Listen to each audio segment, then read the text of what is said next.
নমস্কাৰ বন্ধু বান্ধৱীসকল ঘৰুৱা দিহালৈ স্বাগতম জনাইছো। শনিবাৰৰ দিনা যদি দেখা পায় এই এটা বস্তু বুজিব আপোনাৰ ভাল দিন আহি গল।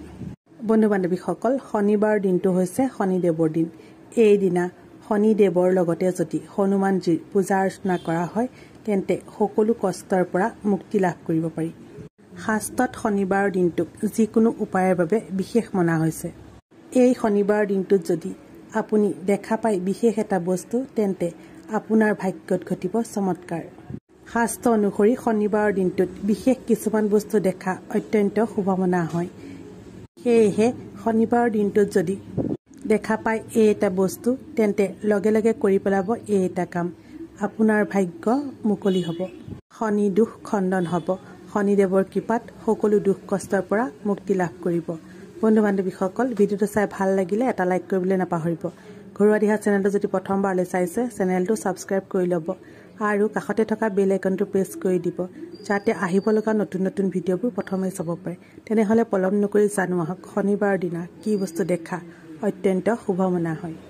১ নম্বৰতে শনিবাৰৰ দিনা যদি আপুনি ক'ৰবাত দুখীয়া তথা অসহায় লোক দেখা পায় তেন্তে সাধ্য অনুসৰি যি পাৰে দান কৰিব। এনে কৰিলে শনিদেৱৰ শুভ দৃষ্টি লাভ হয়। ২ নম্বৰতে শনিবাৰৰ দিনা যদি ক'ৰবাত কলা কুকুৰ দেখা পায় তেন্তে ঘিউ সনা ৰুটি খাবলৈ দিব লাগে। ইয়াক অত্যন্ত মংগল মনা হয়। ইয়াৰ ফলত শনি দুখৰ পৰা মুক্তি মিলে। ৩ নম্বৰতে শনিবাৰৰ দিনা যদি আপুনি কাউৰী দেখা পায় তেন্তে লগে লগে এই এটা দৈৱ শব্দ কৈ দিব। ইয়াৰ ফলত আপোনাৰ দুৰ্ভাগ্য আঁতৰি সৌভাগ্য আহিব। শনিদেৱৰ কৃপাত সকলো ক্ষেত্ৰতে সফলতা লাভ কৰিব।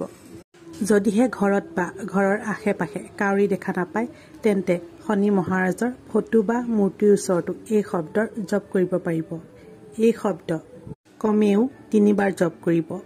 এই দৈৱ শব্দটো হৈছে ক্ৰিং কা কা। এই দৈৱ শব্দ উচ্চাৰণ কৰাৰ পাছত আপোনাৰ সকলো মনৰ ইচ্ছা শনি মহাৰাজক জনাব। শনি মহাৰাজৰ কৃপাত আপোনাৰ সকলো দুখ কষ্ট দূৰ হ'ব, দুৰ্ভাগ্য আঁতৰি সৌভাগ্য আহিব।